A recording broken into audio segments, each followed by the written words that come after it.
বন্ধুরা, health care হোমিওপ্যাথির পক্ষ থেকে ডাক্তার নেহানুর শর্মা সকলকে শুভেচ্ছা অভিনন্দন জানিয়ে আমার ভিডিও দেখার অনুরোধ জানাচ্ছি। আজকে বলবো সাইলেশিয়ার টনসিল আক্রান্ত রোগীদের জন্য। সাইলেশিয়া হোমিওপ্যাথিক অত্যন্ত জনপ্রিয় মেডিসিন।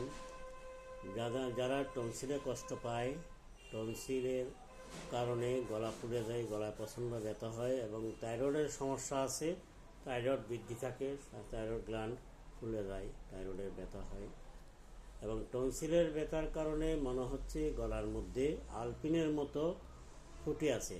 যখন খাদ্যদ্রব্য খেতে যায় তখন আলপিনের মতো অনুভব করে, আলপিন গলার মধ্যে ফুটে আছে। হোমিওপ্যাথিক জগতের একমাত্র ওষুধ সাইলেশিয়া। যে কোনো হোমিওপ্যাথিক দোকান থেকে সাইলেশিয়া 200 কিনে এনে 2 ফোঁটা ওষুধ আধা কাপ পানির সাথে মিলিয়ে দিনে 3 বার করে খেতে পারেন। এতে